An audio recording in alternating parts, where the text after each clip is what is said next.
En este video vamos a ver el circuito básico que podríamos utilizar para trazar, por ejemplo, la curva característica de un diodo común y corriente de silicio. El circuito es muy sencillo y nos va a permitir analizar un poco más en profundidad también el funcionamiento básico del diodo, incluso dos condiciones especiales que serían, digamos, las condiciones en las cuales el diodo queda en cortocircuito o queda abierto, lo cual estaremos hablando de fallas en el diodo. El circuito al que hacemos referencia sería el siguiente. Acá tendríamos, por ejemplo, una fuente de tensión, que incluso podría ser variable, y aquí tendríamos una resistencia, que esta resistencia podríamos en algún caso, por ejemplo, poner un potenciómetro y hacerla variable, y también podríamos irla sustituyendo. En la mayoría de los casos, esta resistencia R la tendríamos que ir sustituyendo porque a medida que vamos trazando curvas de mayor corriente a través del diodo, un potenciómetro no tiene la capacidad de potencia suficiente como para soportar de repente a través del diodo una corriente, por ejemplo, de 1 ampere o más. Entonces, por lo tanto, tendríamos que ir cambiando los valores de la resistencia y los bajando y poniendo resistencias de cada menos potencia. Para los primeros valores, por ejemplo, con corrientes del diodo de repente hasta 50 mA, no habría problema en poner un potenciómetro aquí y todo sería mucho más fácil en ese caso. Y por supuesto, la otra clave es ir aumentando el voltaje de la fuente.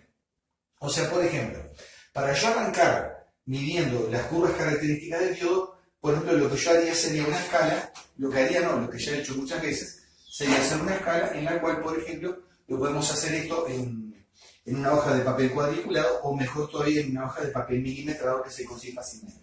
Entonces, acá graficaríamos la corriente en el diodo en función del voltaje a través del diodo y acá tomaríamos valores, por ejemplo, a partir de intervalos de 0,05 volts a través del diodo.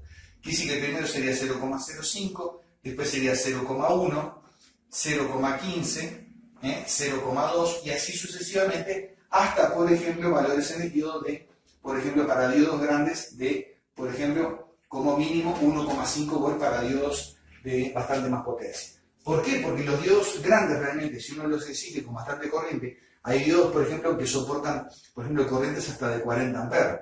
Entonces, en esos diodos de 40 amperes, el voltaje a través del diodo puede subir a valores tales como 1,5 volts. Son casos especiales, evidentemente, pero pasaría eso. Entonces, esta escala iríamos tomando lecturas a intervalos de 0,05 volts.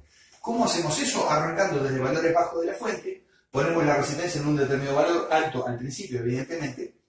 Se podría arrancar, por ejemplo, con una resistencia, por ejemplo, de por lo menos, probablemente tendríamos que estar hablando como mínimo de 10K, por ejemplo, y arrancaríamos con valores bajos de fuente hasta aquí medir con el tester digital sobre el diodo una tensión, por ejemplo, de 0,05. Cuando sobre el diodo tenemos una tensión de 0,05, aplicamos la siguiente cuenta. Esto sería B menos B, viene siendo la tensión de la fuente, menos BD, el voltaje a través del diodo, sobre la resistencia que encuentro en el camino.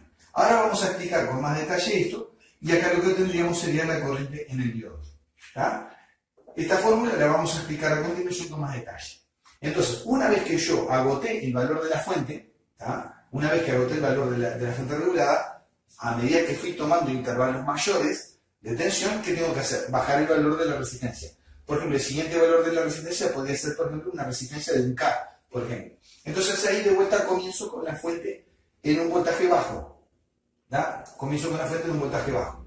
Ya tengo la resistencia en 1K. Todavía podría ser, por ejemplo, un potenciómetro de 1K, podría llegar a ser. Entonces ahí voy incrementando el valor de la fuente. Hay que ver si resiste, ¿no? Obviamente, la potencia.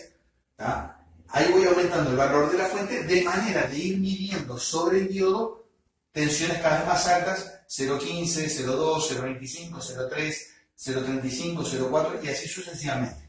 Entonces, a medida que voy midiendo voltajes en el diodo a estos intervalos de 0,05 volts, voy calculando, es lo más exacto, calculando la corriente en el diodo. ¿Cómo calculo? La resistencia la tengo que medir con el tester a ver cuánto quedó finalmente y hago esta cuenta, el voltaje de la fuente menos el voltaje a través del diodo sobre la resistencia. Y luego simplemente es trazar la gráfica en el diodo. Eso ya lo hemos hecho varias veces en clase y funciona a la perfección y se obtienen unas curvas muy exactas para todo tipo de diodos. La última que hicimos fue para el diodo 1N4007. Este sería el circuito apropiado entonces para hacer, digamos, ese trazado de la curva y es un práctico bastante interesante desde el punto de vista de laboratorio porque nos muestra bien cómo funciona el diodo de silicio. Ahora nos vamos a detener un poco más en este circuito desde el punto de vista técnico para ver otros detalles.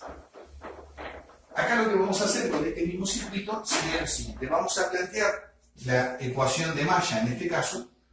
Yo asigno una corriente que le voy a llamar ID justamente, ¿ah? Y acá vamos a hacer de cuenta que ya la fuente no es variable, sino que tiene un valor fijo, ¿ah? Por ejemplo, que tiene un valor fijo, la llamamos B. Entonces yo al plantear la ecuación de Kirchhoff, ¿qué tengo acá? Arranco, por ejemplo, desde este nudo, voy para arriba, me encuentro con el menos de la fuente, entonces escribo menos B más R por ID, ¿ah? Más el voltaje a través del diodo, esto sería igual a 0. Entonces, menos B más R por ID más el voltaje a través del diodo, que lo llamamos BD, y todo esto es igual a 0. Ahí tenemos la ecuación de malla para este circuito. Acá lo que se trata de encontrar, entonces, es ID. Entonces, el menos B pasa como más BD, el más BD pasa como menos BD. Entonces me queda, justamente, R por ID, esto es igual a B menos BD. Eso en un segundo paso. Finalmente, la corriente ID sería igual a B menos BD sobre R. Esta es la fórmula que utilizamos recién para el trazado de la curva en el diodo. El origen lo tiene ahí, en la ecuación de malla de Kirchhoff. Ahora bien, ustedes pueden repasar el video y ver todo lo que explicamos de cómo tener la curva para no mencionar más nada en ese sentido. Ahora yo esta curva la voy a desglosar un poquitito más, esa ecuación, perdón, de esta manera. Yo digo que ID, esto es igual a menos BD sobre R más B sobre R. Simplemente esto lo separamos en dos términos, uno negativo y uno positivo, y ahora la vamos a desglosar un poquito más. Yo tengo que ID es igual a menos 1 sobre R por BD más B sobre R. Esto que está acá tiene un nombre y esto se llama ecuación de la recta. Ecuación de la recta para el circuito, ecuación de la recta desde el punto de vista matemático, línea de carga para el circuito del diodo. O sea que esto desde el punto de vista electrónico se llama línea de carga. Desde el punto de vista de la ecuación de la recta, desde el punto de vista matemático se llama ecuación de la recta, y acá la equivalencia es esta. Esto viene siendo la variable dependiente y esto es igual a un término constante que viene siendo este, que le llamamos M, BD es el término independiente, entonces M por X más otro término independiente que le llamamos N. M por X más N. Este es el formato al cual le hemos llevado, digamos, esa curva que está ahí, ¿tá? Esa ecuación de la recta. Ahora vamos a hacer una cosa, vamos a graficar esto que está acá y vamos a encontrar dos condiciones extremas. O sea, por un lado tengo lo siguiente. Aquí tengo la corriente en el diodo en función del voltaje a través del diodo. Yo acá voy a tener una curva de este tipo, como habíamos dicho antes, con un voltaje encendido más o menos alrededor de 0,6 volt aproximadamente en el centro del codo, 0,7 una vez que agarra la parte más recta, 0,7 volt comienza la parte más recta, 0,7 es donde comienza la parte más recta del diodo. Y ahora vamos a ver lo siguiente de lo que pasa con esta ecuación. Yo lo que voy a hacer, voy a provocar dos condiciones extremas. En la primera voy a hacer ID igual a 0. ¿Tá? O sea que yo voy a calcular con ID igual a 0 cuánto es el voltaje a través del diodo. Observemos lo siguiente. 0 sería igual menos 1 sobre R por BD más B sobre R. Esto lo reagrupo como estaba antes, o sea, lo multiplico como estaba antes y lo cambio para este lado con signo cambiado. Porque acá va a quedar BD sobre R, pasa para este lado como BD sobre R. Y de este otro lado queda simplemente B sobre R. Ahora simplemente multiplico los dos miembros por R y me queda que el voltaje a través del diodo va a ser igual a B, el voltaje de la fuente. Entonces trazo un punto acá, que este punto lo llamo B, que es el voltaje de la fuente. Quise que cuando la corriente del diodo es igual a 0, el voltaje a través del diodo es igual al voltaje de la fuente B. Ahora vamos a detenernos un poquito más a pensar lo que hicimos acá. Al nosotros suponer la corriente en el diodo igual a 0, lo que estamos suponiendo es que el diodo se abrió internamente. Estamos con el diodo abierto. Es como que el diodo se cortó internamente. Entonces, al cortarse el diodo internamente, quedó sin conducir. Al quedar sin conducir, fíjense una cosa. Esta terminal se llama ánodo. Esta terminal se llama cátodo. El terminal del cátodo quedó unido al negativo de la fuente directamente y el terminal del ánodo terminó unido al positivo de la fuente. Por lo tanto, el voltaje sobre los terminales externos del diodo, externos, es igual al voltaje VD de la fuente, porque está unido directamente a él. Simplemente que por el diodo no pasa corriente.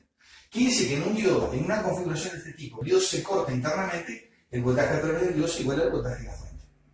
En la segunda condición extrema, vamos a suponer lo contrario. Vamos a restaurar acá, vamos a dejarlo como estaba y vamos a ver lo siguiente.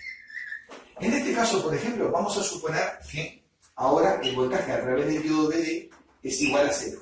¿Ah? Vamos a este otro caso. Si VD es igual a 0, fíjense acá lo que pasa. Si VD es igual a 0, 0 por algo da 0. Quiere decir que la corriente a través del diodo, esto va a ser igual a ¿cuánto? AB sobre R. Quiere decir que cuando el voltaje en el diodo es igual a 0, vengo para acá, la corriente a través del diodo la puedo graficar por un punto acá, que esto va a ser igual a simplemente B sobre R. Hasta aquí todo bien con la matemática. ¿Qué significa esto? Si BD es igual a 0, ahora lo que está pasando con el diodo es lo siguiente. Él se está comportando como un cortocircuito directamente. O sea, en una palabra, es como que el diodo internamente se transformó en un cortocircuito. Simplemente esos dos puntos, ánodo y cátodo, como que están unidos. Si ellos están unidos, ¿qué pasa? El voltaje, la corriente ID a través del diodo, que va a ser igual a B sobre R. Lisa y llanamente es igual a B sobre R. Quiere decir que acá tenemos la otra condición extrema, que es el diodo en cortocircuito. Entonces, ahora yo uno estos dos puntos acá, uno esos dos puntos, y esta recta que está acá, viene siendo lo que habíamos visto acá. Esto es lo que se llama justamente ecuación de la recta o línea de carga. Por lo tanto, esto es la línea de carga para ese circuito que está ahí. La línea de carga, ¿qué hace? Representa todos los posibles puntos teóricos donde podría funcionar el circuito. Dice que esto sería ID igual a menos 1 sobre R por BD más B sobre R. En la práctica, ¿dónde va a funcionar el diodo? En la intersección de la recta de carga y la curva característica. Este es el punto de operación del diodo que le llamamos punto Q o punto de reposo. ¿Ah? Esto se le llama punto Q o punto de reposo. Este es el punto real de operación del diodo para este circuito. Esto creo que es interesante porque empezamos viendo cómo se hacía para trazar la curva del diodo. Y el mismo circuito lo utilizamos para demostrar justamente el funcionamiento del diodo en dos condiciones extremas, que serían en corto y en estado abierto. En el próximo vídeo vamos a analizar otros tipos de diodos y también vamos a ver un diodo importante que es el diodo Zener. Será hasta el próximo vídeo.